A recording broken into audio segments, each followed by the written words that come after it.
नमस्कार दोस्तों। आज हमारा एचटीएमएल ट्रेनिंग सीरीज का 5वां दिन है।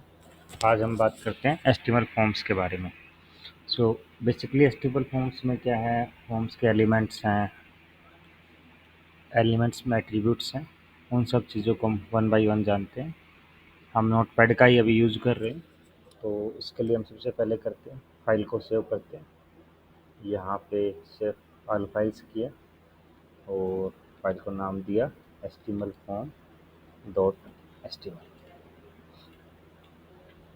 सबसे पहले हम एचटीएमएल के बेसिक एलिमेंट्स एचटीएमएल हेड को क्लोज किया, बॉडी बॉडी को क्लोज किया, देन एचटीएमएल को क्लोज किया। आपने पेज को टाइटल दे लेते हैं। टाइटल टाइटल में मैं डाल देता हूँ एचटीएमएल फॉर्म्स। टाइटल को अब क्लोज किया। बेसिकली अगर फॉर्म को देखें ना, तो हमारे पास यूज़र की इंफॉर्मेशन को कैप्चर करने का जो वे है वो क्या है, केवल फॉर्म है। बाकी जितने भी एलिमेंट्स अभी तक हमने देखे हैं अपनी एचटीएमएल सीरीज में, जैसे हेडिंग्स है, पैराग्राफ है, इमेज है, एंकर है, लिस्ट है, टेबल, वो सारे एलिमेंट्स क्या करते हैं, यूज़र की इन्फॉर्मेशन को डिस्प्ले कराते हैं। अगर हमें यूज़र से इन्फॉर्मेशन लेनी है तो क्या है, हमारे पास फॉर्म एलिमेंट्स ही है। सबसे पहले हम बात करते हैं लेवल की। LABEL, लेट्स सपोज कि मैं डाल देता हूँ टेस्ट में। लेवल क्या है कि जो फील्ड है हमारा, फील्ड किसके बारे में है, लेट्स सपोज कि फर्स्ट नेम को लेके मेरा फील्ड है, तो उसके लिए क्या है, जो भी टेक्स्ट होगा लेवल एलिमेंट के अंदर आएगा। लेवल हमारा क्लोजिंग एलिमेंट है। हमने पीछे देखा कि हमारे पास क्लोजिंग और नॉन क्लोजिंग एलिमेंट दोनों तरह के एलिमेंट्स होते हैं, तो लेवल हमारा क्लोजिंग एलिमेंट है। उसके बाद नेक्स्ट है हमारा इनपुट। इनपुट में टाइप एट्रीब्यूट होता है। अब जैसे इनपुट मैंने क्या किया, टेक्स्ट। अब इनपुट एलिमेंट जो है मल्टीपल, अगर फॉर्म की बात करें तो अकेला इनपुट एलिमेंट है, मल्टीपल पर्पज़ के लिए यूज़ होता है। अगर हम बात करें टाइप टेक्स्ट की, तो टाइप टेक्स्ट क्या है कि अल्फ़ा न्यूमेरिक, अगर हमें यूज़र से अल्फ़ा न्यूमेरिक वैल्यू लेनी है तो उसके लिए क्या यूज़ करेंगे, टाइप टेक्स्ट का। अब मैं वापस अपने इसमें जाता हूँ और इसको क्या करता हूँ, ओपन किया मैंने और मेरा क्या हो गया, पेज ओपन हो गया। और जहाँ मैंने लेबल लिया था ये मेरा लेबल है और ये मेरा इनपुट टाइप है टेक्स्ट। अब इसमें क्या है, अल्फ़ाबेट्स भी डाल सकता हूँ मैं, जैसे नवीन कुमार 30, और यहाँ पे नंबर्स भी डाल सकता हूँ। अब one by one next elements की बात करते हैं। लेबल, लेट्स सपोज कि मेरे को एज के लिए लेना है, तो लेबल को क्या किया मैंने, क्लोज। और अगर मेरे को न्यूमेरिक, एज क्या है, न्यूमेरिक वैल्यू है। अब न्यूमेरिक वैल्यू को कैप्चर करने के लिए हमारे पास क्या है, टाइप नंबर। अगर हम इनपुट को देखें तो इनपुट क्या, हमारा नॉन क्लोजिंग एलिमेंट है। हमने पहले भी बात की, हमारे पास दो तरह के एलिमेंट्स होते हैं, एक तो क्या क्लोजिंग एलिमेंट और एक क्या है, नॉन क्लोजिंग एलिमेंट। अभी इनपुट क्या है मेरा, नॉन क्लोजिंग एलिमेंट है। अगर मैं वापस ब्राउज़र में जाऊँ और यहाँ पे अपने पेज को रिफ्रेश करूँ और देखूँ तो यहाँ पे देखो एज आ गया और साथ में क्या आ गया, टाइप नंबर आ गया। अब टाइप नंबर में क्या है कि जैसे हमारा टाइप टेक्स्ट था वो क्या करता है, अल्फ़ा न्यूमेरिक वैल्यूज़ के लिए, लेकिन टाइप नंबर हमारा न्यूमेरिक वैल्यू के। लेट्स सपोज कि मैं यहाँ पे कीबोर्ड से कुछ भी ABC कोई भी अल्फ़ाबेट टाइप करता हूँ, मेरे को अलाउ नहीं कर रहा है। लेकिन अगर कोई नंबर टाइप करूँ, जैसे मैंने 3 टाइप किया तो ये मेरे को अलाउ कर रहा है। अब यहाँ पे क्या स्पिनर है अप और डाउन के लिए, अगर आप अप स्पिनर करोगे तो ये क्या करेगा, बाई वन इसको अप कर देगा, अगर डाउन करोगे तो बाई वन इसको डाउन कर देगा। ऐसे ही हमारे, अब अगर एक चीज़ और नोटिस कर रहे हैं हम यहाँ पे, जैसे लेबल है, इनपुट है, ये सारे क्या है, एक ही लाइन में आ रहे हैं। क्यों आ रहे हैं, क्योंकि ये क्या है, इनलाइन एलिमेंट है। इनलाइन एलिमेंट का कैसे होता है कि वो एक ही लाइन में आएगा। अब मैं यहाँ क्या करता हूँ, बी आर का यूज़ करता हूँ। बी आर मीन्स ब्रेक रो। मैं क्या करता हूँ, हर एक लेबल और इनपुट के सेट के बाद क्या यूज़ करता हूँ, बी आर का यूज़ करता हूँ। अब यहाँ क्या हुआ, इसने क्या, जैसे मैंने बी आर लगाया, इसने क्या किया, जो इनपुट टाइप टेक्स्ट था उसके बाद की जो टेक्स्ट था उसको क्या नेक्स्ट लाइन पे ले गया। अब हमारे पास अगर बात करें तो ईमेल का होता है, इनपुट टाइप ईमेल। लेबल को मैंने किया क्लोज और यहाँ इनपुट, और टाइप क्या हो गया मेरा, ईमेल, और यहाँ इसको क्या किया मैंने, दिया। अब नेक्स्ट है लेबल। इनपुट टाइप हमारे पास पासवर्ड होता है। लेबल को किया क्लोज और यहाँ पे लिखता हूँ मैं इनपुट टाइप है पासवर्ड। और इसको क्या कर दिया अगर पासवर्ड की बात करें हम तो पासवर्ड क्या करेगा हमारा, ईमेल क्या है, कोई भी ईमेल एड्रेस है किसी भी टाइप का, जैसे कस्टमर ईमेल है या एम्प्लॉई ईमेल है, कोई भी अगर ईमेल फील्ड हमें यूज़र से कैप्चर करना है तो इस टाइम पे हम इनपुट टाइप ईमेल रखेंगे। पासवर्ड में क्या होता है, जैसे आप कुछ भी टाइप कर रहे हो तो इसको क्या डॉट्स में चेंज कर देगा। मैंने नवीन टाइप किया लेकिन मेरे को दिखा नहीं रहा है यहाँ पे क्योंकि इसकी टाइप क्या है, पासवर्ड है। नेक्स्ट हम बात करें यूआरएल। किसी भी तरह का अगर यूआरएल मेरे को लेना है, कोई सोशल मीडिया लिंक्स है, कोई यूज़र की प्रोफाइल का लिंक है या कोई वेबसाइट का लिंक है, तो उसके लिए क्या करेंगे इनपुट टाइप यूआरएल और यहाँ लगा देता हूँ मैं क्या दिया। नेक्स्ट है लेबल सर्च बॉक्स के लिए। लेबल को क्लोज किया, इनपुट टाइप क्या आ जाएगा मेरा यहाँ पे सर्च, और मैंने इसको क्या किया क्लोज कर दिया और यहाँ पे dr लगा दिया। तो यहाँ यूआरएल आ गया। यहाँ सर्च सर्च की क्या स्पेशल है, जैसे आप इसमें कुछ भी टाइप करते हो, जैसे आपने आई थिंक इसकी स्पेलिंग SEAR टाइप सर्च एक दिन देना SEARCH।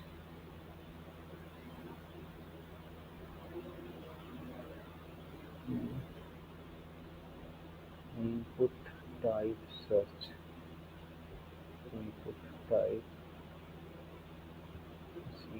SEARCH, ठीक है।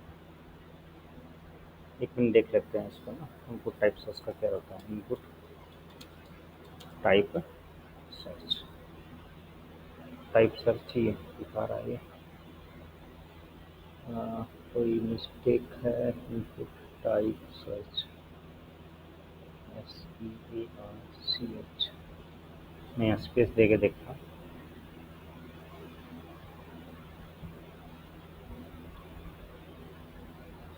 इनपुट टाइप सर्च में बेसिकली क्या होता है, यहाँ पे क्रॉस का आइकन लग के आ जाता है।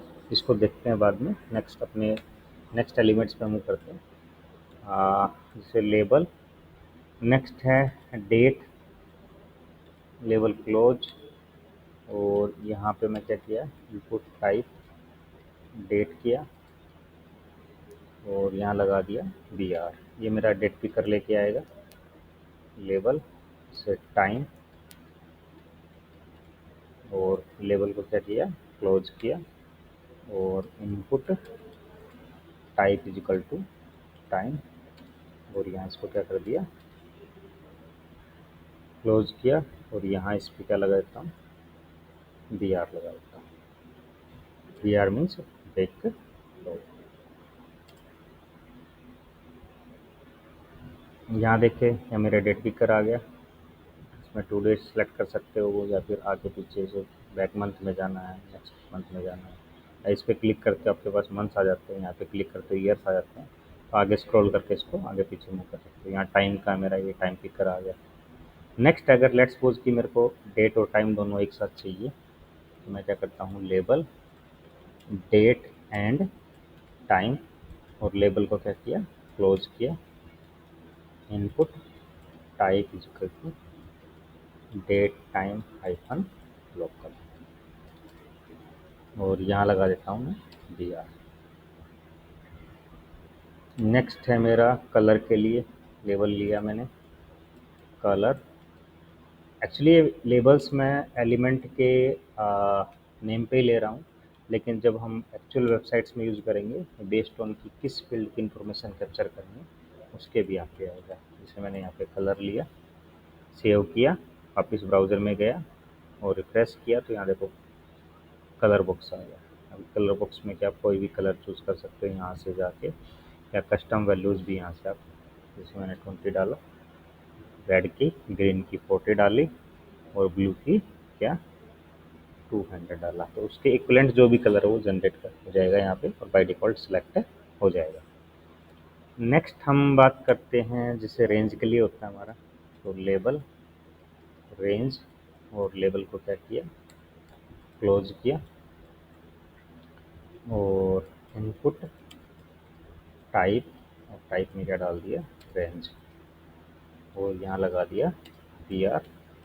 नेक्स्ट हमारा टेल का होता है, लेबल लिया, टेलीफोन नंबर्स वगैरह के लिए इसको टेलीफोन ही डाल देता हूँ उसका लेबल, और लेबल को क्या किया, क्लोज किया, और यहाँ पे इनपुट और टाइप का ले लिया मैंने इसका टेल, इसको क्या किया, क्लोज किया, और यहाँ पे BR लगा दिया। वापस जाके रिफ्रेश करके देखूँ तो रेंज आ गया मेरा। रेंज में क्या 0 से 100 वैल्यूज़ हैं। ये वैल्यूज़ जावास्क्रिप्ट का यूज़ करके हम डिस्प्ले भी करा सकते हैं इसको। नेक्स्ट कमिंग सेशंस में जो हमारे जावास्क्रिप्ट के उसमें इस चीज़ को चेक करेंगे। और ये टेलीफोन नंबर है, ये इनपुट टेक्स्ट की तरह ही बिहेव करता है। ये बेसिकली स्पेशल पर्पज़ के लिए यूज़ होता है। जब भी हमें यूज़र के टेलीफोन नंबर या लैंडलाइन नंबर वगैरह लेना तब इसका टाइप टेल का यूज़ करते हैं। नेक्स्ट है हमारा जैसे फाइल के लिए, लेबल को किया क्लोज, और इनपुट टाइप, और टाइप क्या रख लिया मैंने इसका फाइल, और यहाँ BR, इसको क्लोज किया। तो यहाँ पे क्या है, सिलेक्ट के लिए मेरे पास दे देगा। मेरे को जो भी फाइल सेलेक्ट करने के लिए चाहिए तो मैं यहाँ पे ओपन कर सकता हूँ। नेक्स्ट लेबल,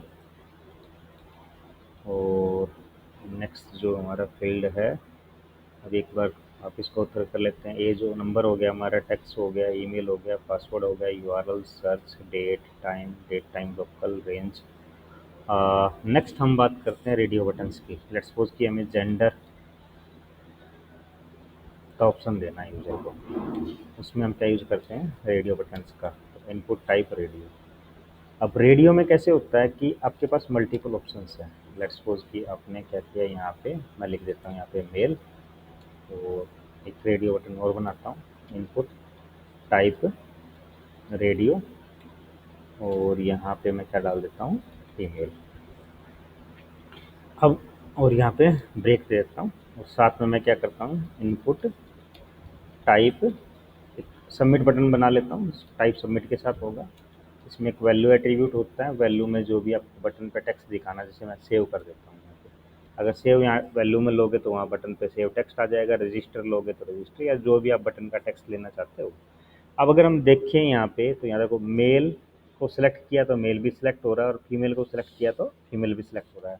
एक्चुअल में कैसे होता है कि जब हमारे पास मल्टीपल ऑप्शंस हैं विद रेडियो, तो उसमें क्या बिहेव होना चाहिए उनका कि जो भी मैंने सेलेक्ट किया है एक ही सिलेक्ट हो सके, जितने भी ऑप्शंस हैं उनमें से क्या एक ही सिलेक्ट हो सकते।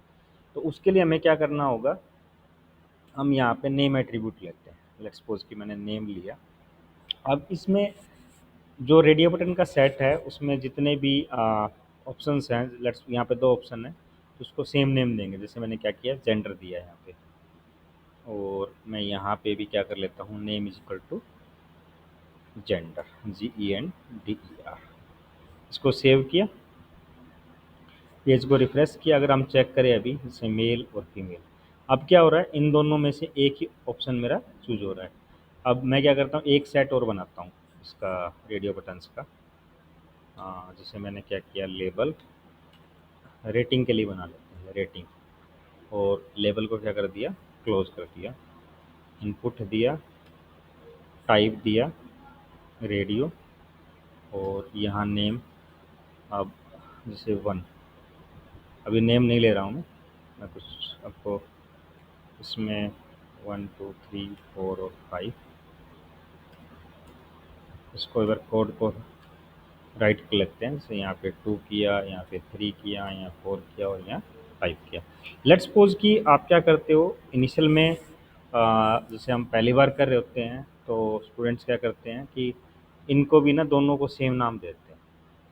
ठीक है, अब मैंने क्या किया, इन दो को कॉपी करके लाया, सेम नाम दे दिया, और यहाँ जो रेडियो है इसको मैंने रेटिंग नाम दे दिया। अब मैं इसको क्या करता हूँ, 3, 4 और 5 जो ऑप्शन है तीनों को रेटिंग नाम देता हूँ।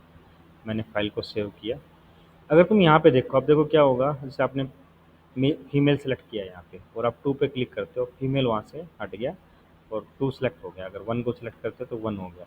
तो ये क्या हुआ, जब आपने इसको जेंडर नाम दिया ना, तो मेल, फीमेल और 1, 2 इन सब का एक ग्रुप बन गया। और एक्चुअल में ग्रुप किसका बनना चाहिए हमारा, 1, 2, 3, 4 का 5 के बीच में। तो ये करने के लिए हमें क्या करना पड़ेगा, जो 1 और 2 ऑप्शन है उन दोनों का नाम भी मैं क्या देता हूँ, रेटिंग दे। अब मैं जाके रिफ्रेश करूँ। अब यहाँ क्या होगा, जैसे मैंने फीमेल सेलेक्ट किया, यहाँ 1 किया, तो 1 के सेलेक्ट करने के बाद फीमेल डिसलेक्ट नहीं हुआ। अब यहाँ इन पाँचों का ग्रुप बना है, ये 1, 2, 3, 4, 5। अब इन 5 ऑप्शन में से एक ऑप्शन यूज़र अपना चूज कर सकता है। नेक्स्ट है हमारे पास जैसे लेबल। लेबल को क्लोज किया। चेक बॉक्सेज, जैसे चेक बॉक्सेज क्या, प्रेफर्ड सिटी है। जैसे लेट्स सपोज कि आपको बोला जाए कि आपकी कौन सी प्रेफर्ड सिटी है जॉब के लिए, तो आपके पास क्या मल्टीपल ऑप्शंस होंगे।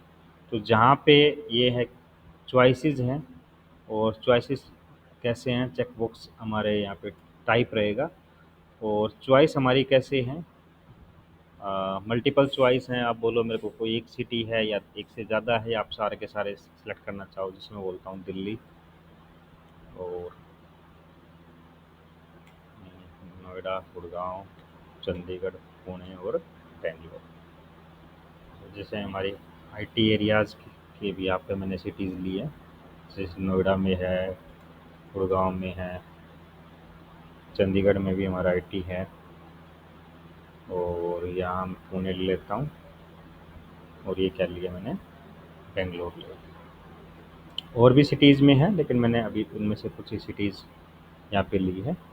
अगर हम जाए वापस पेज को रिफ्रेश करें, तो यहाँ क्या हुआ, हमारे पास ऑप्शंस आ गए। अब क्या है, मैं दिल्ली को सिलेक्ट कर सकता हूँ एज ए यूज़र, नोएडा को सिलेक्ट कर सकता हूँ, अकेले दिल्ली को, या दिल्ली गुड़गांव को। अब यहाँ यूज़र के पास चॉइस है कि आप एक सेलेक्ट करना चाहते हो, एक से ज़्यादा, या सारे के सारे सेलेक्ट करना चाहते हो। ऐसे केसेस में अगर कोई भी अपने को ऑप्शन बनाना है तो क्या यूज़ करेंगे, चेकबॉक्स का यूज़ करेंगे। नेक्स्ट है हमारे पास लेबल। जैसे मेरे को स्टेट की लिस्ट, स्टेट का ऑप्शन है, यूज़र से इंफॉर्मेशन कैप्चर करने की, यूज़र का स्टेट क्या है। तो उसके लिए हम किसका यूज़ करते हैं, सेलेक्ट का। सेलेक्ट। अब देखो पीछे जितने भी एलिमेंट्स थे वो हमारे किससे रिलेटेड थे, इनपुट से। अगर यहाँ देखिए तो ये हमारा एलिमेंट जो है क्या आ गया, सेलेक्ट। अब सेलेक्ट में क्या होते हैं, ऑप्शन, ऑप्शन और क्लोज ऑप्शन। अब इसमें मैंने पहला ऑप्शन डाल दिया, सेलेक्ट स्टेट। अब जैसे मैं इंडिया के स्टेट लेके चलता हूँ 4-5, उससे मैंने डाला हरियाणा, और ऑप्शन को क्या किया, क्लोज कर दिया। नेक्स्ट मैं ऑप्शन में आया, दोबारा से कुछ ऑप्शन जनरेट कर लेता हूँ 4-5, से हरियाणा, पंजाब, राजस्थान, हिमाचल प्रदेश, और देता हूँ क्या, उत्तरा। मैंने अभी के लिए क्या लिया है, हरियाणा, इंडिया के 5 स्टेट्स लिए हैं। इसको मैं क्या करता हूँ, रिफ्रेश करता हूँ, और यहाँ पे देखो ये मेरे क्या आ गए, ऑप्शंस आ गए। पहला क्या, सेलेक्ट स्टेट, फिर हरियाणा, पंजाब। अब यूज़र के पास यहाँ पे भी चॉइस क्या, जैसे रेडियो में होता है ना कि मल्टीपल ऑप्शन, उनमें से एक चूज करना चाहते हैं। यहाँ पे भी क्या, जैसे पंजाब सेलेक्ट किया यूज़र ने, अब राजस्थान पे जाएगा तो राजस्थान आ जाएगा, पंजाब डिसलेक्ट हो गया। ऐसे ही क्या यूज़र एक ही चॉइस को क्या है, सिलेक्ट कर सकता है। अब मैं यहाँ क्या करता हूँ, बी आर लगाता हूँ, सो दैट वो नेक्स्ट टैग में चला जाए। अब नेक्स्ट है हमारे पास एक डेटा लिस्ट है, जो क्या है, ड्रॉप डाउन्स की तरह बिहेव। सेलेक्ट को बेसिकली ड्रॉप डाउन भी बोलते हैं, उसी की तरह बिहेव करता है, डेटा लिस्ट। अब डेटा लिस्ट में कैसे है, जैसे डेटा लिस्ट और क्लोज डेटा लिस्ट। अब इसमें जो ऑप्शन है, ऑप्शन में वैल्यू, अब इसमें अगर हम देखें सेलेक्ट वाले ऑप्शन में क्या होता है, वो क्लोज होता है और ये क्लोज नहीं होगा। जैसे मैं यहाँ इसमें डाल देता हूँ हरियाणा और पंजाब, राजस्थान, हिमाचल और उत्तराखंड। मैं एक टेक्स्ट यहाँ से कॉपी कर लेता हूँ, हरियाणा, पंजाब, राजस्थान, हिमाचल और क्या, उत्तराखंड। अब हमें यहाँ क्या चाहिए, एक इनपुट एलिमेंट चाहिए। जैसे मैंने यहाँ इनपुट लिया और इनपुट में एक लिस्ट एट्रीब्यूट होता है हमारा, लिस्ट एट्रीब्यूट लेता हूँ। जैसे मैं इसको नाम दिया स्टेट लिस्ट। अब डेटा लिस्ट में आईडी एट्रीब्यूट होगा और उसका भी जो नाम होगा यूज़र डिफाइंड वैल्यू है, स्टेट लिस्ट ही होगा। ये दोनों अगर सेम होंगे तभी हमारा क्या है, सर्चेबल ड्रॉप डाउन बनेगा, अदरवाइज वो इनपुट टेक्स्ट की तरह बिहेव करेगा। अब हम कैसे पता करें कि हमारा सर्चेबल बना कि नहीं? देखो यहाँ पे जो एरो का सिंबल आ रहा है ना, तो जैसे आपका डेटा लिस्ट आप प्रॉपरली करोगे तो एरो का सिंबल आ जाएगा। इसमें ऑप्शन क्या है कि आप सर्च कर सकते हो, जैसे मैंने U+T किया। अब जो आपने कीवर्ड से सर्च किया है उससे रिलेटेड जितने भी ऑप्शंस आपके होंगे ना, वो सारे के सारे ऑप्शंस क्या है यहाँ पे सर्च होके आ जाएंगे। अभी जैसे मेरे पास ज़्यादा है नहीं, उत्तराखंड ही है, ये क्या हुआ मेरा सर्च होके आ गया। तो अगर मेरे को सर्चेबल ड्रॉप डाउन बनाना है तो मैं डेटा लिस्ट का यूज़ करके वो बना सकता हूँ। नेक्स्ट है बटन्स है हमारे पास। अभी तक हमने सबमिट बटन की बात की, हमारे पास दो बटन और हैं, जैसे इनपुट, इनपुट और टाइप क्या, बटन। इसमें भी वैल्यू एट्रीब्यूट होता है, जैसे सेव बटन। मैंने टाइप सबमिट को सिंपल सेव टेक्स्ट दिया है। एक होता है रीसेट, जैसे इनपुट टाइप रीसेट, और उसको वैल्यू दे दिया मैंने क्या, क्लियर वैल्यू दे दिया, जो बटन को टेक्स्ट है क्लियर। अब रीसेट क्या करेगा कि let's suppose as a user, कोई यूज़र आया, उसने अपना फॉर्म भरा, उसके पास फर्दर वैल्यूज़ नहीं है या जो भी इंफॉर्मेशन उसको फिल करनी है वो नहीं है, तो यहाँ पे क्या है कि अदर यूज़र के लिए मेरे को फॉर्म को दोबारा से भरना है। तो उसके लिए मैं क्या करूँगा, एक ऑप्शन तो क्या 1 बाय 1 सारे फील्ड्स की वैल्यूज़ को क्लियर करूँ। दूसरा ऑप्शन क्या, मैं उसको रीसेट का बटन दे दूँ और जैसे ही यूज़र क्लियर पे क्लिक करेगा तो ये क्या हो जाएगा, मेरे पूरे फॉर्म की वैल्यूज़ रीसेट यहाँ पे हो जाएंगी। नेक्स्ट है हमारे पास लेट्स सपोज कि आपको मल्टी लाइन इनपुट बॉक्स चाहिए, तो जैसे यहाँ पे मैसेज करके मैं ले लेता हूँ और लेबल को क्या किया मैंने, क्लोज कर दिया। और यहाँ पे हमारे पास एलिमेंट है टेक्स्ट एरिया और क्लोज टेक्स्ट एरिया, और यहाँ बी आर लगा देते हैं। अब इसको क्या करते हैं, पेज को रिफ्रेश करते हैं और यहाँ पे देखो अगर आप कुछ भी इनपुट करते हो, इंटर मारोगे, नेक्स्ट लाइन किया, नेक्स्ट लाइन किया। अब इसके साइज़ को भी बढ़ा सकते हो, यहाँ पे इसका ये जो राइट बॉटम में रिसाइज का ऑप्शन आता है यहाँ पे, तो इसके साथ क्या आप अपने साइज़ को बढ़ा सकते हो। तो इसमें क्या, अगर इनपुट की बात करो तो उसमें मल्टी लाइन नहीं हो सकता, जो इंटर मारोगे तो नेक्स्ट लाइन पे नहीं लेके जाएगा, लेकिन जो आपका टेक्स्ट एरिया है उसमें क्या होएगा, आपका मल्टी लाइन बन जाएगा और वो क्या करेगा, आपको नेक्स्ट लाइन पे ईजिली लेके जा सकता है। अब नेक्स्ट है हमारा एक बार लिस्ट देख लेते हैं। रेडियो हो गया हमारा, चेकबॉक्स हो गया, सेलेक्ट हो गया, डेटा लिस्ट हो गया, टेक्स्ट एरिया हो गया, सबमिट हो गया। और यहाँ पे हमारे पास ना एक फील्ड सेट करके आता है, FIELD SET। और मैं क्या करता हूँ, जैसे मैंने यहाँ 3 फील्ड्स को फील्ड सेट में ले लिया, FIELD SET, इसको क्लोज किया और पेज को रिफ्रेश किया। तो यहाँ क्या, जितने भी फील्ड्स को मैंने फील्ड सेट में लिया तो उनके सब के राउंड क्या एक बॉर्डर एरिया बन के आ गया। अब फील्ड सेट में क्या लीजेंड का यूज़ कर सकते हो, सो मैंने यहाँ पे LEGEND और इसको टेक्स्ट दे दिया बेसिक इंफॉर्मेशन और लीजेंड को क्या कर दिया, क्लोज कर दिया। फाइल को सेव किया, वापस में आया तो जो मेरा फील्ड सेट से जो बॉर्डर बन के आया था उसके लेफ्ट टॉप कॉर्नर पे जो अभी आपने लीजेंड में लिया था वो वहाँ पे अपने आप से ही प्लेस हो जाएगा। इसके लिए आपको कोई अलग से स्टाइल करने की ज़रूरत नहीं है।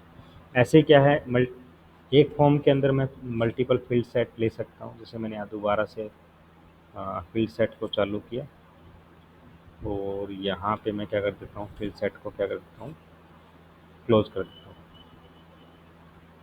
और यहाँ पे मैं लीजेंड ले लेता हूँ, LEGEND, और ये एडवांस इंफॉर्मेशन।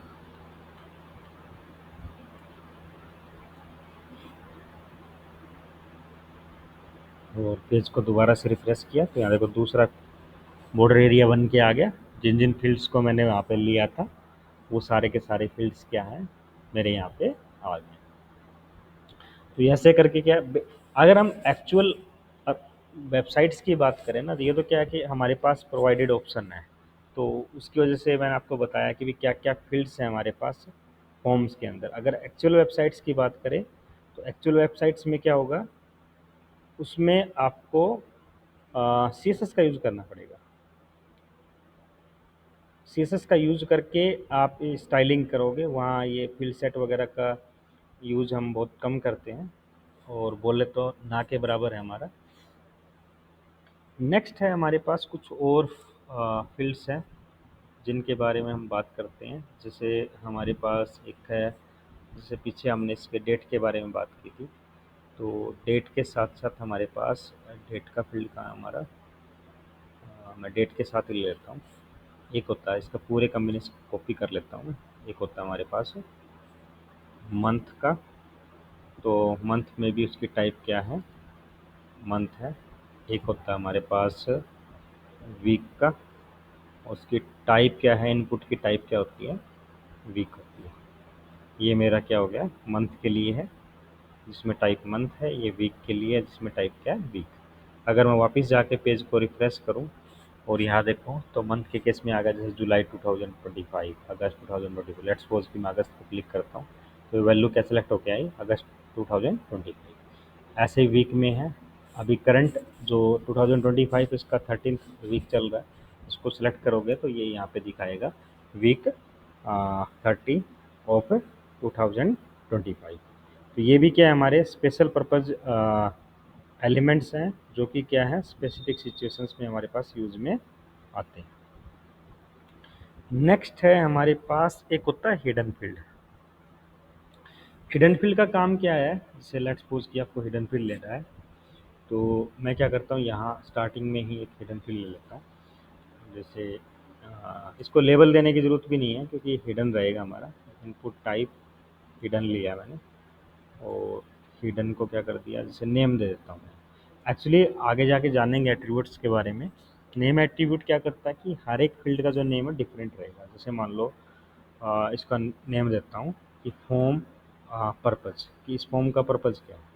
अब यहाँ पे हमारे पास एक वैल्यू एट्रीब्यूट भी होता है, जैसे वैल्यू लिया मैंने, इसको advance advance training enrolment form. Let's suppose कि ये एक फॉर्म जो हमारा ट्रेनिंग स्टूडेंट्स के लिए है और वो कौन से है, जैसे हमारे पास मल्टीपल फील्ड है कि एक तो बेसिक जिनको ट्रेनिंग करनी है उसका एनरोलमेंट फॉर्म है, एक इसको मिड लेवल की करनी है उसके लिए है, एक को जिसको एडवांस करनी है या इंटर्नशिप करनी है उसके लिए। अगर मैं वापस ब्राउज़र में जाके देखूँ और जो मेरा हिडन फील्ड है यहाँ पे दिखेगा नहीं, ये फॉर्म के अंदर है लेकिन दिख नहीं रहा है। लेकिन जैसे आप इसको सबमिट करते हो ना, अब सबमिट के केस में क्या होगा, जैसे मान लो मैंने यहाँ मेल सेलेक्ट कर लिया और यहाँ पे ये वैल्यू सेलेक्ट की और जैसे सेव पे क्लिक करूँगा, अगर आप यहाँ पे यूआरएल में देखो तो यहाँ पे देखो क्वेश्चन मार्क के बाद फॉर्म पर्पज़, और फॉर्म पर्पज़ में क्या, एडवांस इनरोलमेंट ट्रेनिंग, और जेंडर में क्या आया, ऑन आया। इसके बारे में आपको बाद में बताता हूँ। तो मेनली क्या है कि जिन जिन फील्ड्स पे नेम था उन उन फील्ड्स पे क्या हुआ कि डेटा सबमिट हुआ। अगर बाकी फील्ड्स देखें तो किसी का भी डेटा सबमिट नहीं हुआ। तो हर एक फॉर्म फील्ड के साथ अगर इसको किसी सर्वर साइड लैंग्वेज के साथ सबमिट कर रहे हैं तो उस टाइम पे हर फॉर्म फील्ड को क्या नेम देना ज़रूरी है। तो ये क्या था हमारा इनपुट टाइप हिडन। अभी बात करते हैं कि एट्रीब्यूट्स के बारे में। अब जैसे हमारे पास है ना, सबसे पहले एक प्लेस होल्डर एट्रीब्यूट होता है। जैसे होल्डर प्लेस होल्डर का काम क्या है, जैसे मैंने क्या किया, please inter your first name. अब ये क्या होगा, जो आपका इनपुट फील्ड है, जैसे यहाँ इसके अगर इनपुट में देखो तो यहाँ पे दिखा रहा है प्लीज़ इंटर योर नेम। इसमें कुछ भी टाइप करने जाता हूँ, जैसे मैंने नवीन टाइप किया तो अब मेरे जो प्लेस होल्डर की वैल्यू वो हट गई। अब जैसे ही वापस क्लियर होगा, जब भी आपका इनपुट फील्ड जो है वो ब्लैंक है, उस टाइम पे क्या करेगा, आपके प्लेस होल्डर वैल्यू को दिखा देगा। उसके बाद नेक्स्ट जो होता है मेरा, एक रिक्वायर्ड एट्रीब्यूट होता है। रिक्वायर्ड मीन्स ये क्या करेगा, आपके फॉर्म के फील्ड को फिल करना ज़रूरी कर देगा। अब इसमें क्या होगा, जैसे ही मैंने सेव पे क्लिक करूँगा, अब जिस भी फील्ड पे मैंने रिक्वायर्ड लगाया, जैसे मैंने फर्स्ट नेम पे रिक्वायर्ड लगाया, तो अब ये बोल रहा है कि इसको आप फिल करना ज़रूरी है। अब जैसे इसकी एक ड्रॉबैक है, ये HTML5 की फॉर्म की डिफ़ॉल्ट वैलिडेशन है। उसकी ड्रॉबैक क्या है कि अगर आपने यहाँ पे एक वाइट स्पेस भी लिया ना, तो इसको क्या होता है कि इसको इनपुट मिल गया है, वो इसको ये नहीं देखेगा आपका वाइट स्पेस है। जस्ट इसको क्या चाहिए, रिक्वायर्ड अगर आपने लगा रखा है, इसको सिंगल कोई भी एक करेक्टर चाहिए। अब ये आपके फॉर्म को सबमिट करने देगा। नेक्स्ट है जो हमारा नंबर है। नंबर में लेट्स सपोज आपको है ना कोई मिनिमम वैल्यू स्पेसिफाई करना है कि यूज़र 18 से नीचे ना डाले। तो मैंने क्या किया, मीन एट्रीब्यूट का यहाँ पे यूज़ किया, और मीन एट्रीब्यूट में क्या 18 वैल्यू दे दिया। अगर मैं यहाँ पे नंबर में जाऊँ, जो मेरा एज था, और इसमें क्या 15 वैल्यू डालूँ और सेव करने की कोशिश करूँ। अब याद रखो, सबसे पहले मेरे को यहाँ पे क्या करना पड़ेगा, इसको रिक्वायर्ड वाले फील्ड को फिल करना पड़ेगा। यहाँ पे सेव पे क्लिक किया तो ये बोलेगा आपको value must be greater than और इक्वल टू 18। तो आपकी वैल्यू क्या होनी चाहिए, जो आपने टाइप नंबर में मेन एट्रीब्यूट दिया है उससे नीचे नहीं होनी चाहिए, वो या उससे ऊपर। ऐसे इसमें मैक्स का होता है। अब मैक्स मैंने डाल दिया 60। अब ये क्या करेगा, अब यहाँ देखो अपने एक लेंथ स्पेसिफाई कर दी। ये पहले एक्सपेक्ट करके चल रहा था कि ये वैल्यू 1000 में भी हो सकती है, लैक्स में भी, करोर्स में भी, अरब्स में भी। बट आपने अभी क्या किया, 18 to 60 किया, तो इसको पता है टू नंबर्स की डिजिट्स यहाँ पे आएगी, तो उसने उसकी लेंथ को क्या कर दिया, बाय डिफ़ॉल्ट ही कम कर दिया। यहाँ पे हमने कोई अलग से स्टाइल या एट्रीब्यूट यूज़ नहीं किया। अब जैसे लेट्स सपोज कि मैं इसकी वैल्यू को क्या करता हूँ, 90 करता हूँ, सबमिट करने चलता हूँ। सबसे पहले मैं रिक्वायर्ड वाले की वैलिडेशन को फिल कर देता हूँ। अब ये बोलेगा मेरे को value must be less than और इक्वल टू 60। तो यहाँ पे क्या है कि जैसे आपका मीन है उससे कम नहीं होना चाहिए, और जो आपका मैक्स है उससे ज़्यादा नहीं होना चाहिए। नेक्स्ट इसमें आता है स्टेप एट्रीब्यूट। स्टेप क्या करता है, अगर अभी अभी हम देखें तो यहाँ पे कैसे है कि ये एक वैल्यू का डाउन करेगा। अब ये तो इसलिए नहीं कर रहा है क्योंकि मैं इसका ना 50 वैल्यू देता हूँ। अब मैं अप की बात करूँ, देखो मेरे को बाई वन अप कर रहा है और बाई वन ही डाउन कर रहा है। या दूसरी टर्म में समझे तो ये क्या, बाई डिफ़ॉल्ट स्टेप इसका 1 होता है, और ये 1 के मल्टीपल में ही वैल्यूज़ को एक्सेप्ट करता है। लेट्स सपोज कि अब मैं यहाँ क्या कर देता हूँ, स्टेप में वैल्यू आपकी 3 कर देता हूँ। अब ये क्या करेगा, 3 का अप डाउन करेगा और 3 के मल्टीपल में एक्सेप्ट करेगा। अब जैसे मैंने क्या किया, 20 वैल्यू डाला है यहाँ पे, और इसको मैं क्या कर देता हूँ, नवीन दे देता हूँ, और यहाँ पे सेव पे क्लिक किया तो एक बोलेगा please enter a valid value. अब वो वैल्यू क्या है जो आपने स्टेप में डाला था, स्टेप में हमने क्या डाला, 3 डाला। अब उसके मल्टीपल नियरेस्ट वैल्यू क्या, 18 और 21। अब लेट्स सपोज कि मैं 25 कर देता हूँ उसको, तो ये बोलेगा the two nearest values are 24 and 27। Next हमारे पास है, अगर हम ड्रॉप डाउन्स की बात करें, नीचे हमारे को ड्रॉप डाउन, उससे पहले ना हम इसके बारे में जानते हैं। जैसे रेटिंग, रेशो नहीं है, रेटिंग है, हमारी मिस्टेक। तो इसमें क्या है कि जैसे रेटिंग और जेंडर है। अगर मैं जेंडर को सिलेक्ट करूँ यहाँ पे मेल, और रेटिंग को क्या कर दूँ, पहले रिफ्रेश कर लेता हूँ पेज को। अब मैं यहाँ जैसे नवीन डाला, और जेंडर को क्या किया, मेल किया, और रेटिंग की वैल्यू क्या कर ली, 2 कर ली। सेव किया तो यहाँ पे देखो जेंडर में भी ऑन आया है और रेटिंग में भी ऑन आया है। ऐसे ही अगर इसको फीमेल करूँ और 5 वैल्यू कर दूँ और सेव करूँ, तो ये क्या आ रहा है यहाँ पे, ये मेरे को पहले क्या है, फर्स्ट नेम को फिल करने के लिए बोल रहा है। यहाँ पे सेव करूँ तो इसकी वैल्यू क्या आई है, ऑन आई है। ये क्या, अभी तक हमने ना इसको वैल्यू नहीं दिया है। तो हमें क्या करना होगा कि जैसे यहाँ पे जो रेडियो बटन्स है इसमें वैल्यू लेता हूँ मैं। जैसे वैल्यू में मैं क्या स्मॉल एफ ले लेता हूँ। और यहाँ फीमेल के केस में ऑप्शन में स्मॉल, मेल में स्मॉल एम और फीमेल में स्मॉल एफ। और ऐसे ही जैसे यहाँ वैल्यू 1, अब जो 1 का ऑप्शन है उसमें वैल्यू 1 ले लेता हूँ। 2 का जो ऑप्शन है उसमें क्या करता हूँ, वैल्यू 2 ले लेता हूँ। 3 का ऑप्शन है उसमें 3, ऐसे ही 4 है उसमें 4, और 5 में क्या जाएगा 5। तो फिर यहाँ पे रेटिंग में जाओ और मेल फीमेल में जाओ, और मेरे को इसको वैल्यू को भी इंटर करना ज़रूरी है। तो यहाँ पे सेव पे क्लिक करते हैं तो देखो अभी क्या जेंडर एफ आ गया और रेटिंग 1 आ गया। तो इससे क्या मेरे को आइडिया लगाना आसान हो जाता है कि भाई यूज़र ने क्या वैल्यू क्या फॉर्म के टाइम पे सेलेक्ट की थी। अगर मैं उसमें वैल्यू एट्रीब्यूट नहीं लेता हूँ मैं, तो उससे क्या होता है कि हर टाइम वैल्यू क्या जाएगी, ऑन जाएगी। और ऑन वैल्यू से क्या होता है, मेरे को आइडिया लगाना थोड़ा सा मुश्किल हो जाता है। नेक्स्ट है हमारा जो है वो क्या है कि जो आपका लेबल है ना, लेबल की और आपके इनपुट फील्ड की लिंकिंग करना ज़रूरी है। लिंकिंग कैसे होती है, लेबल में ना एक फॉर एट्रीब्यूट आता है, जिसे मैंने फॉर्म में फॉर में लिया फर्स्ट अंडरस्कोर नेम। अब हमारे पास आईडी एट्रीब्यूट होता है। अब जो आपने लेबल में लिया है वही क्या करोगे, आप इनपुट के इसके आईडी को दोगे, तो इससे क्या इन दोनों की लिंकिंग हो जाएगी। ये लिंकिंग काम में आती है, जैसे स्क्रीन रीडर्स होते हैं।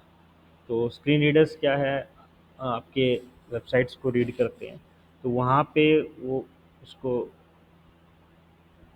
तब अंडरस्टैंड करेगा कि भी ये जो लेबल है कौन से फील्ड के साथ लिंक है, जब आप यहाँ पे उसकी फॉर की वैल्यू और उसके आईडी की वैल्यूज को दोनों को क्या करोगे, सेम करोगे। अब नेक्स्ट एट्रीब्यूट के बारे में जानते हैं। तो नेक्स्ट क्या है, लेट्स सपोज कि मैं एक फील्ड और ले लेता हूँ, लेबल और क्या पिन कोड। अब पिन कोड का क्या होता है, हमारा एक पैटर्न होता है कि 6 डिजिट नंबर से ज़्यादा नहीं आएगा। अब इसको मैंने क्या किया, इनपुट और टाइप किया, टेक्स्ट करता हूँ। और एक एट्रीब्यूट है मैक्स लेंथ, जो कि क्या है, इनपुट टाइप टेक्स्ट के साथ ही चलेगा। और मैक्स लेंथ में वैल्यू क्या डाल देता हूँ मैं, 6 डाल देता हूँ। अब यहाँ क्या होगा, अब इसमें मैं बी आर भी देता हूँ, सो दैट ये नेक्स्ट लाइन पे चला जाए ईमेल। मैंने यहाँ पे बी आर दिया। अब यहाँ क्या हुआ, ये क्या करेगा, 6 डिजिट, जैसे मैंने क्या ABCDEF, उसके बाद मैं कुछ भी टाइप करने की कोशिश कर रहा हूँ, ये मेरे को टाइप नहीं करने दे रहा। क्यों नहीं करने दे रहा, क्योंकि मैंने क्या किया, जो लेंथ है उसको 6 स्पेसिफाई कर दिया। अब यहाँ पे एक एट्रीब्यूट हो रहा है हमारे पास, जैसे पिन कोड होता है हमारा न्यूमेरिक 6 डिजिट नंबर होता है, तो हमारे पास क्या एक पैटर्न एट्रीब्यूट। अब पैटर्न में कैसे है कि आप सबसे पहले स्क्वायर ब्रैकेट्स दोगे, स्क्वायर ब्रैकेट्स के इन बिटवीन क्या है, जैसे 0 to 9।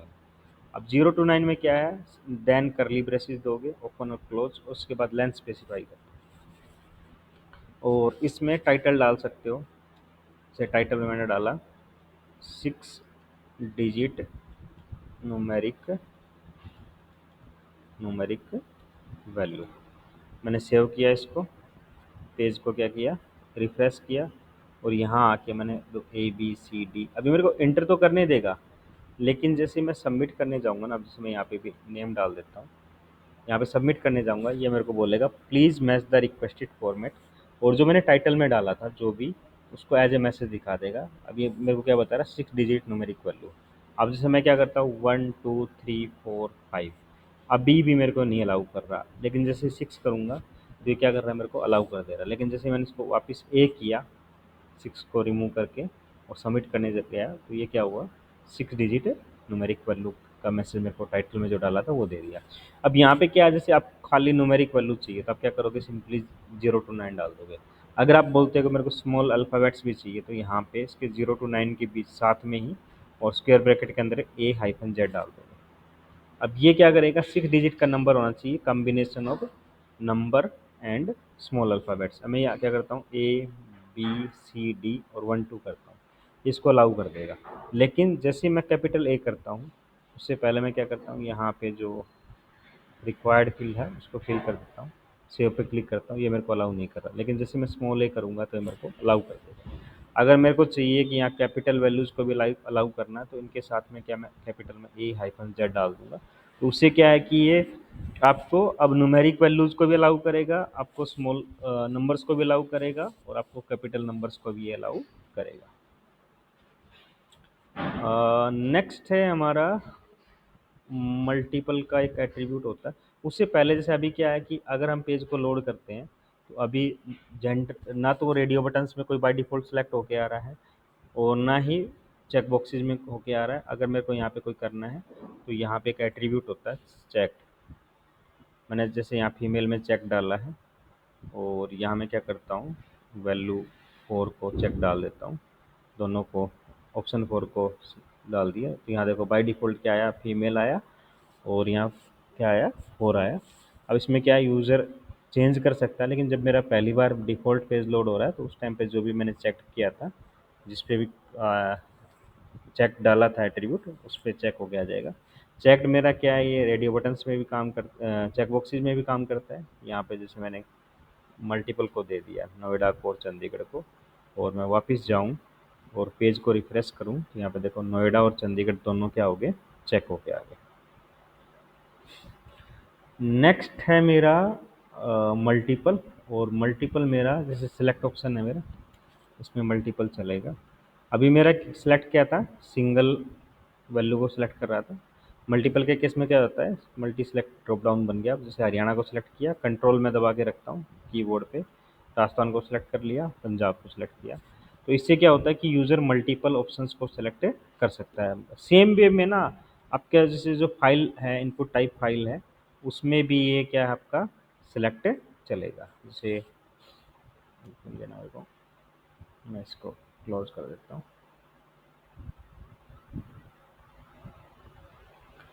अब यहाँ पे मेरा टाइप फाइल है, तो यहाँ पे मैं क्या करता हूँ, इसको भी डाल देता हूँ क्या, मल्टीपल।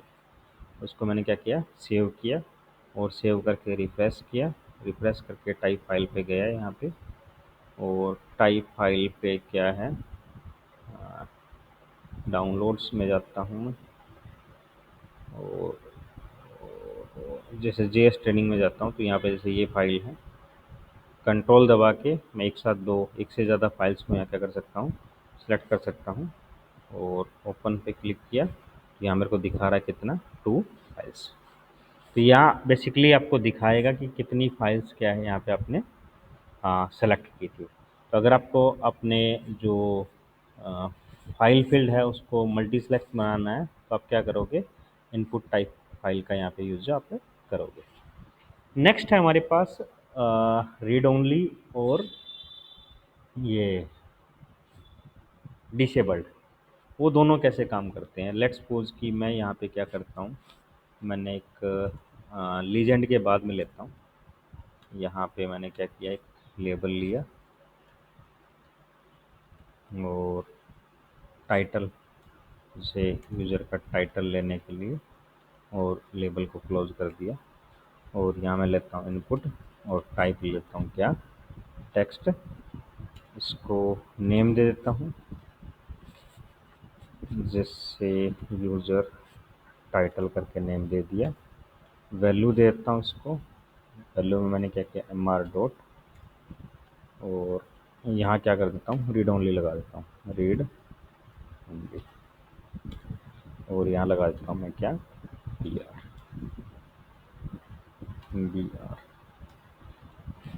सेव किया, और यहाँ पे आया, यहाँ पे मैं देखूँ, तो यहाँ क्या हुआ कि जो टाइटल है ये मेरा नॉन एडिटेबल हो गया। अगर मैं इसमें कुछ भी टाइप करूँ, तो ये क्या मेरे को टाइप नहीं करने दे रहा। जैसे टाइटल है वैसे ही हमारे पास एक होता है डिसेबल्ड एट्रीब्यूट। अब जैसे यहाँ पे एमआरएस डाल देता हूँ मैसेज के लिए, इसको मैं क्या कर देता हूँ, डिसेबल्ड कर देता हूँ। अब वापस आया, मैं रिफ्रेश किया, अगर आप देख रहे हो इसमें ना यूआई प्रेजेंटेशन में भी डिसेबल्ड क्या ग्रे आउट हो गया। ये भी नॉन एडिटेबल फील्ड है, और रीड ओनली भी क्या करे, इसको नॉन एडिटेबल बना देगा। लेकिन इसमें ना एक एक और है जो स्पेशल इन दोनों में डिफ्रेंशिएट करता है बेसिकली, वो क्या है कि जब आप सबमिट करने जाओगे, ठीक है, तो जो आपने रीड ओनली फील्ड लिया था उसकी वैल्यू फॉर्म के टाइम पे सबमिट होती है। अब जैसे इसको यूजर यूजर टाइटल 2 देता हूँ ना, अब और जो डिसेबल्ड है उसकी वैल्यू जब आप फॉर्म सबमिट करोगे उस टाइम पे उसकी वैल्यू क्या है आपकी सबमिट नहीं होगी। तो मेजरली दो डिफरेंस है। पहला तो क्या है कि ये दोनों रीड ओनली और डिसेबल्ड दोनों ही क्या करते हैं, आपके फील्ड को नॉन एडिटेबल बना देंगे। देन जो रीड ओनली है वो नॉर्मल इनपुट फील्ड की तरह दिखेगा और डिसेबल्ड जो एट्रीब्यूट है उसके साथ क्या होगा कि ग्रे आउट हो जाएगा, अलग से दिखेगा कि ये फील्ड डिसेबल्ड है।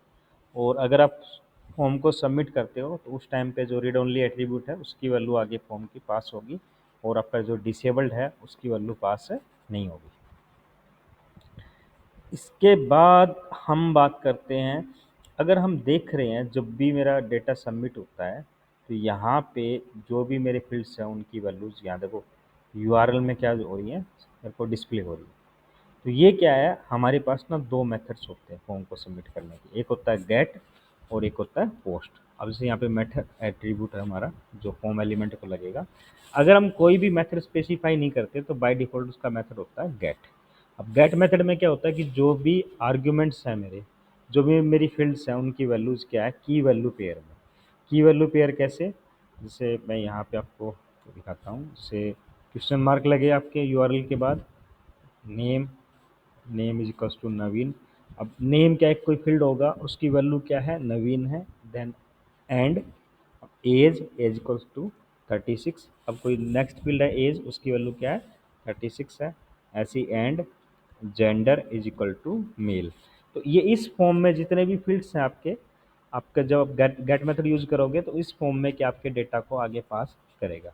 अब गेट मेथड की लिमिटेशन है, सबसे पहली लिमिटेशन तो क्या है कि जो आपके जो आपका यूआरएल उसकी एक लिमिट होती है, अराउंड 2048 कैरेक्टर्स आपकी लिमिट होती है।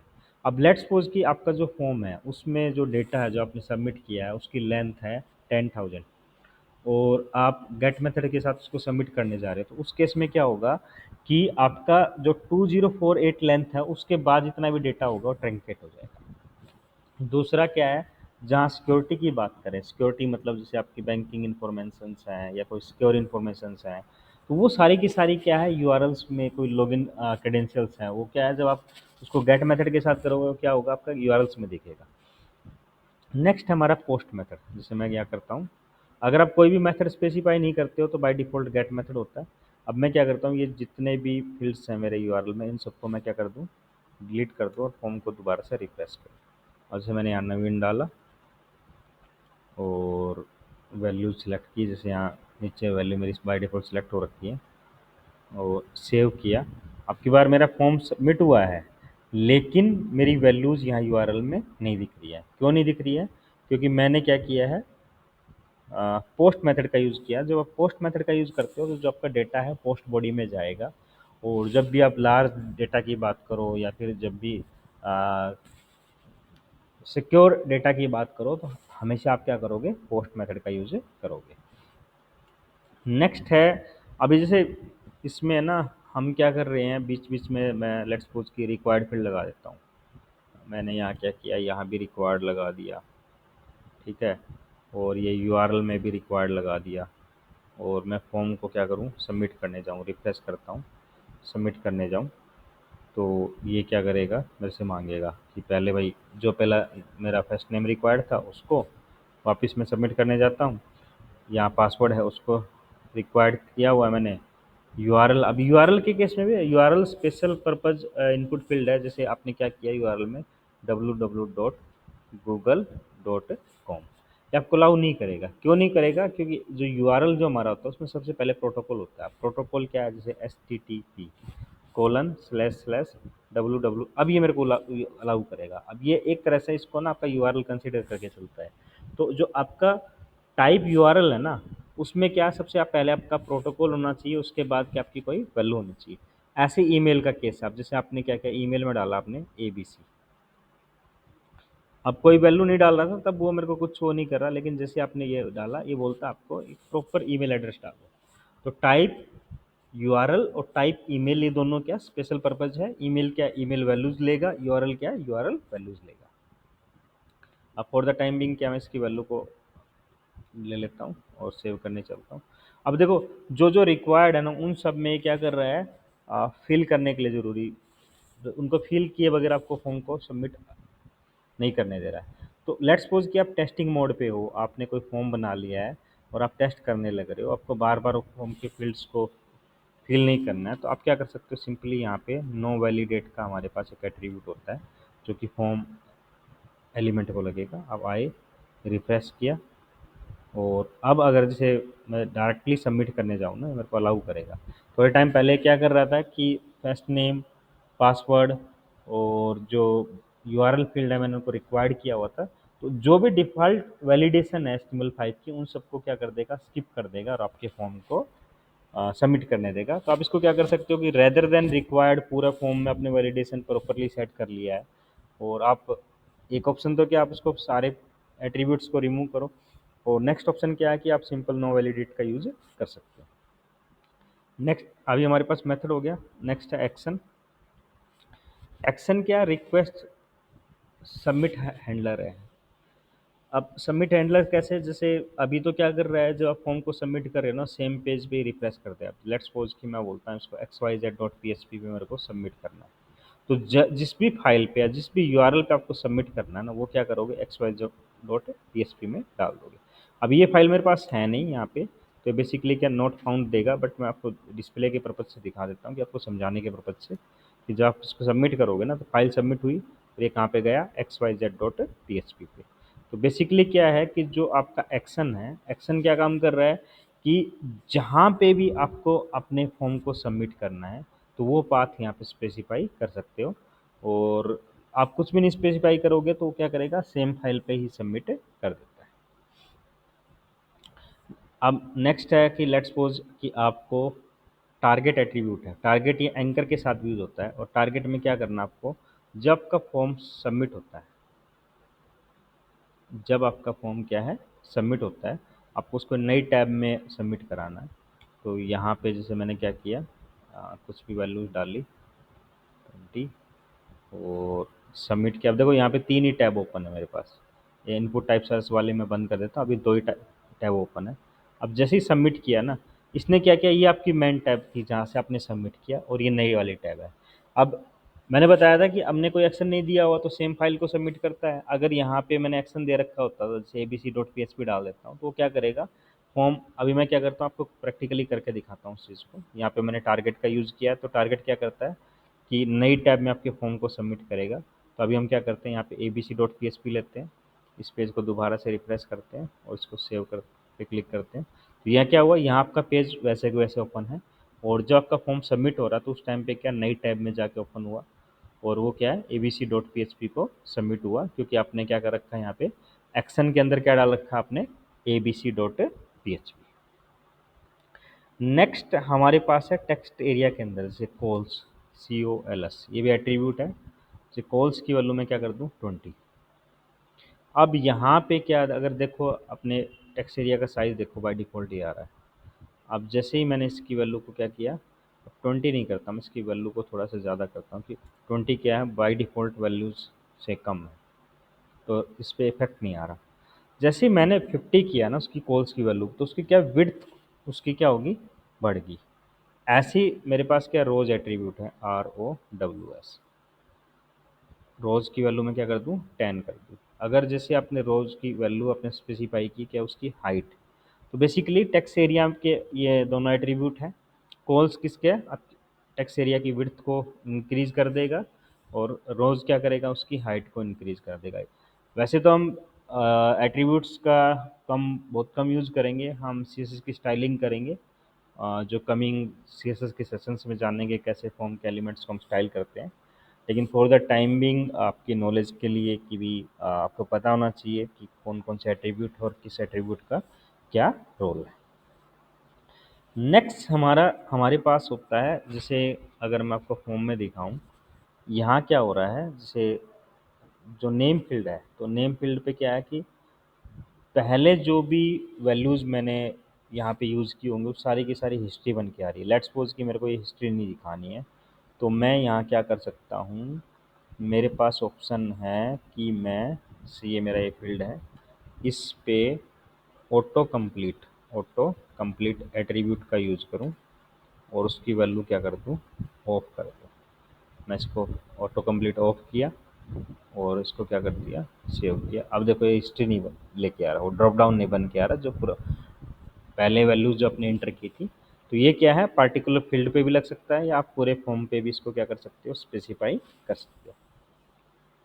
नेक्स्ट है, कई बार क्या होता है डिज़ाइन में ना, कई आजकल क्या मॉडर्न डिज़ाइन यूआई बन रहा है, रिच यूआईज बन रहे हैं, तो उसमें कई सारे फील्ड्स होते हैं जो हमारे फॉर्म से बाहर होते हैं, लेकिन हमें उसका सबमिट डेटा भी सबमिट करना है। जैसे मान लो लेट्स सपोज कि मैं एक इनपुट फील्ड लिया, इनपुट टाइप ले लेता हूँ टेक्स्ट, और नेम ले लेता हूँ इसको आउटसाइड करके ना, आउटसाइड फॉर्म करके नेम दे दिया मैंने इसको, और इसको लेबल भी दे दिया, लेबल आउटसाइड फॉर्म फील्ड, और लेबल को क्या कर दिया, क्लोज कर दिया। अब इसको नेम दिया हुआ है, मैं वापस जाता हूँ अपने इसमें और एक काम और कर देता हूँ। मैं यहाँ क्या करता हूँ, एक तो जो एक्शन है ये ब्लैंक कर देता हूँ बेसिकली, और नेक्स्ट क्या है, मेथड को क्या कर दूँ, गेट कर दूँ, क्योंकि पोस्ट मेथड में ना अपने को वैल्यूज दिख नहीं रही है। तो यहाँ मैंने इसको क्या किया, पोस्ट गेट मेथड कर दिया। अब यहाँ क्या करता हूँ मैं, जैसे बाकी फील्ड्स तो मेरे यहाँ से आ जाएंगे, मेल है, रेटिंग है, और यहाँ पे आउटसाइड फील्ड को भी कुछ वैल्यू दूँ, हेलो इंडिया डाला इसमें, सेव पे क्लिक किया। अब नई टैब में गया, अगर हम यहाँ देखें तो यहाँ पे भी मेरे इसमें कहीं पे भी हेलो इंडिया नहीं आया। क्यों नहीं आया, क्योंकि ये जो फील्ड है मेरा आउटसाइड मेरे फॉर्म है। अब जो मेरे फॉर्म के अंदर जितने भी फील्ड्स हैं और जिनको नेम एट्रीब्यूट दिया हुआ है, उन सब की वैल्यू तो पास हुई, लेकिन जो आउटसाइड है उसकी वैल्यू पास नहीं हुई। अगर मेरे को ऐसा करना है कि है तो आउटसाइड लेकिन मेरे को इस फॉर्म के साथ लिंक करना है, तो मैं क्या करता हूँ, यहाँ पे पहले तो फॉर्म का आईडी देता हूँ, जैसे माई फॉर्म, और फिर यहाँ पे जो आउटसाइड फील्ड है उसको एक फॉर्म एट्रीब्यूट लगेगा, और उस फॉर्म एट्रीब्यूट की वैल्यू क्या होगी, जो आपके फॉर्म की आईडी है, जैसे माई फॉर्म। अब मैं क्या करता हूँ, इसको क्या किया, रिफ्रेश किया, और अब क्या करता हूँ, यहाँ पे वापस हेलो इंडिया डालता हूँ और फॉर्म को क्या किया, सबमिट किया। अगर मैं अभी जाके देखूँ तो यहाँ पे देखो आउटसाइड फॉर्म जो है, जो इनपुट फील्ड है मेरे फॉर्म के बाहर था, लेकिन फिर भी क्या हुआ, मेरे बाकी फॉर्म के फील्ड्स के साथ क्या इसकी वैल्यू पास हुई। तो अगर आपको ऐसा चाहिए कोई भी फील्ड आपके फॉर्म के बाहर है और आपको उस फॉर्म के साथ लिंक करना है, तो आप क्या करोगे, यहाँ पे एक फॉर्म एट्रीब्यूट लोगे और उस फॉर्म एट्रीब्यूट की वैल्यू क्या करोगे, सेम रखोगे जो आपके क्या है फॉर्म की आईडी है। इसके बाद जैसे हमने देखा एक्शन है मेरे फॉर्म में, मेथड है, एक्शन क्या करता है, सबमिट हैंडलर है, मेथड है कौन से मेथड से फॉर्म को सबमिट करना है, नो वैलिडेट है, टारगेट है। ऐसे हमारे पास ना बटन के एट्रीब्यूट्स होते हैं। जैसे मैं क्या करता हूँ, लेट्स सपोज कि ये जो फॉर्म है कौन से गेट मेथड के साथ हो रहा है, आपको चाहिए कि पोस्ट मेथड के साथ भी करवाना है, तो जैसे पोस्ट फॉर्म मेथड एट्रीब्यूट है और उसकी वैल्यू क्या कर दो, पोस्ट कर दो, और इसको सबमिट एज पोस्ट। अब ये क्या करेगा, जो ये है ये तो जो आपके फॉर्म में आपने जो भी मेथड दिया उसके साथ करेगा, और जो ये बटन है ये क्या करेगा, आपका जो यहाँ पे फॉर्म मेथड के अंदर दिया है उसके साथ करेगा। अब इसको प्रैक्टिकली रन करके देखते हैं। जैसे लेट्स सपोज कि आपने इसको इस बटन के साथ किया, तो ये अगर यहाँ पे देखो तो ये गेट मेथड के साथ हुआ, लेकिन जब सबमिट एज पोस्ट करोगे तो एक मिनट रुकना, form method submit as post. मैं क्या करता हूँ, पहले ना इसके यूआरएल से इसके फील्ड्स को क्लियर कर देता हूँ। एक्चुअली क्या करता है, ये सेम पेज को रीलोड करता है ना, तो उसकी वजह से दिखा रहा है। मैं बाकी सारी टैब्स को बंद कर देता हूँ। अभी क्या है, मेरा ये सिंगल टैब ओपन है, तो सबसे पहले मैं सेव बटन के साथ क्लिक करूँ, तो इसके साथ किया तो ये क्या हुआ, सारे के सारे फील्ड्स जो हैं आपके फॉर्म के फील्ड्स आपके इसमें दिख रहे हैं यूआरएल में, और जब सबमिट एज पोस्ट करोगे तो यहाँ पे देखो इस वाले इसमें नहीं दिख रहे हैं, क्योंकि क्यों क्या हुआ, आपने इसको क्या किया था, पोस्ट मेथड के साथ सबमिट किया था। तो कई बार होता है कि अलग अलग मेथड के साथ सबमिट करना, तो ऐसे बटन्स दे सकते हैं, नए फीचर्स आए हैं HTML5 में। ऐसे ही है जैसे input type submit value submit as admin. अब इसमें क्या फॉर्म एक्शन स्पेसिफाई कर सकते हो। अब लेट्स सपोज कि आप इसको क्या कर रहे हो, एडमिन फाइल पे सबमिट करना चाहते हो। आपने यहाँ पे क्या किया, यूज़र पे, तो बाय डिफ़ॉल्ट जो आपका सबमिट बटन है वो तो क्या करेगा, user dot P H P पे आपके फॉर्म को सबमिट करेगा। लेकिन जब आप इसको देखोगे ना, फॉर्म एक्शन, अगर आपने फॉर्म एक्शन क्या दिया, admin dot P H P दिया, तो ये यहाँ पे क्या करेगा, आपकी फ़ाइल को admin dot P H P पे सबमिट करके देगा। तो ये बेसिकली क्या है, हमारे जो फॉर्म है, एचटीएमएल का फॉर्म है, उसको उसके डिफरेंट डिफरेंट फील्ड्स हैं और उनके एट्रीब्यूट्स हैं। तो अभी आपको क्या करना है कि इसको वीडियो को कम्प्लीटली देखो, सारे फील्ड्स को जानो, और ऐसा नहीं है कि एकदम से आप पूरी की पूरी वीडियो देखो, आप धीरे धीरे धीरे धीरे वन बाई वन, और साथ साथ में इसकी प्रैक्टिस बहुत ज़रूरी होती है। अभी जैसे मैंने पीछे भी कई वीडियोज़ में बताया है कि हमारे यहाँ से ना बच्चे ट्रेनिंग्स भी करते हैं और इंटर्नशिप भी करते हैं। तो उसमें कैसे होता है कि हमारा जो ट्रेनिंग मॉडल है ना, उस ट्रेनिंग मॉडल में क्या, हम बच्चों को पहले कंसेप्ट क्लियर कराते हैं। अब जैसे जिस तरह से अभी वीडियो में बताया जा रहा है, वैसे हम बच्चों को हर फील्ड के बारे में, किस फील्ड का क्या यूसेज है, और जब उनको कम्प्लीटली नॉलेज हो जाता है ना, उसके बाद उनको ना एक एक टॉपिक पे, जैसे फॉर्म्स की उनको 50-60 असाइनमेंट्स दे दिया डिफरेंट डिफरेंट फॉर्म्स बनाने के लिए। तो वही चीज़ मैं आपको सजेस्ट करूँगा कि आप क्या ज़्यादा से ज़्यादा प्रैक्टिस करो। उसके बाद जब ये होता है कि हाँ, बच्चे बिल्कुल तैयार हो गए, उसके बाद फिर उसको इंटर्नशिप में लेके जाते हैं। इंटर्नशिप में हम क्या करते हैं कि उसको प्रोजेक्ट्स पे इन्वॉल्व कराते हैं, हमारे लाइव प्रोजेक्ट्स पे पहले उनसे प्रैक्टिस प्रोजेक्ट्स बनवाते हैं, उसके बाद हमारे लाइव प्रोजेक्ट्स पे करवाते हैं। तो ये बेसिकली पूरा जो सेशन है आज का हमारा, ये क्या, फॉर्म के एलिमेंट्स, डिफरेंट डिफरेंट एलिमेंट्स और उसके एट्रीब्यूट्स के बारे में। आज का सेशन हम यहीं पे क्लोज करते हैं। नेक्स्ट सेशन में हम बात करेंगे इसमें स्टाइलिंग के बारे में, बेसिक्स जो है स्टाइलिंग के, उसके बारे में बात करेंगे, और उसके बाद लेआउट्स बनाने के बारे में, और देन कंप्लीट वेब पेज कैसे बनाते हैं उसके बारे में बात करेंगे। तो दोस्तों, लगे रहो, पढ़ते रहो, प्रैक्टिस करते रहो, और मिलते हैं नेक्स्ट सेशन में। तब तक के लिए धन्यवाद।